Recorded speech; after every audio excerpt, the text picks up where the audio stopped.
सन्नाटा।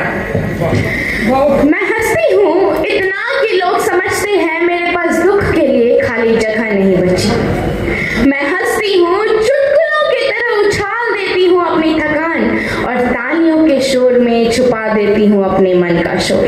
वाह, बहुत लोग कहते हैं, अरे तुम तो बड़ी मजेदार हो। काश कोई ये भी पूछ लेता, इतने मजेदार होने की मजबूरी क्या है। वाह। मैं हंसते हंसते आईने से भी मजाक कर लेती हूँ, पर वो आईना आज भी मुझे पहचान लेता है। और तभी अचानक हंसी के बीच उदासी छलक ही जाती है, बिल्कुल वैसे जैसे चाय में अनजाने में नमक घुल गया हो। अरे वाह वाह वाह वाह, बहुत। भीड़ के बीच अकेलापन इतनी सफाई से बैठता है कि कुर्सी तक आवाज नहीं करती। मैं बोलती हूँ लेकिन मेरी चुप्पी सबसे ज्यादा बोलती है। कभी कभी तो मेरे ही शब्द मुझसे पूछ लेते हैं, सब ठीक तो है ना? और मैं आदत से कह देती हूँ, हाँ बिल्कुल। इसी बिल्कुल में कितनी रातें दबी है और कितने सपने बिना विदा लिए ही चले गए हैं।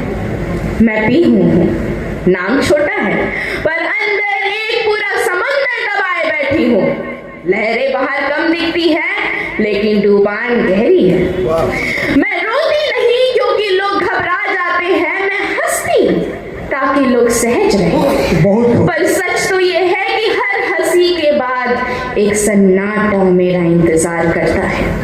और जब सब चले जाते हैं तो मैं अपनी ही आवाज से सवाल करती हूँ, आज सच में ठीक हूँ या फिर बस निभा रही हूँ। बहुत हो, बहुत हो। और अगर ये निभाना है तो मैं निभा लूंगी, क्योंकि हंसी पहन कर भी जीना मैंने सीख लिया है। क्या बात। पर अगर कभी मेरी आंखें जरा देर थम जाए, अगर कभी मेरी आंखें जरा देर थम जाए, तो समझ लेना हंसी ने आज थोड़ा आराम मांग लिया है। क्या बात। ये समझ लेना कि मेरी हंसी ने आज थोड़ा आराम मांग लिया है।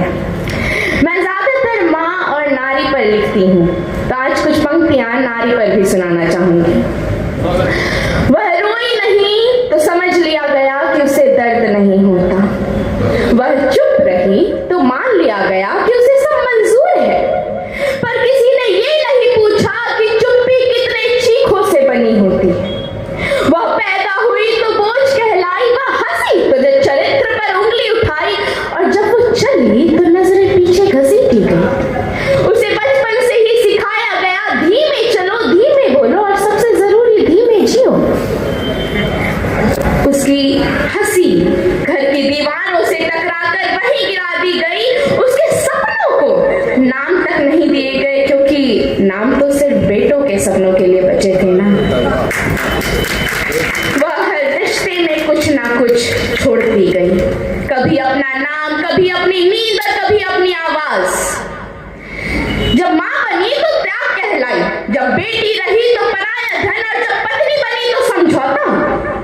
औरत हर रूप में कुछ ना कुछ हारती रही, औरत हर रूप में कुछ ना कुछ हारती रही।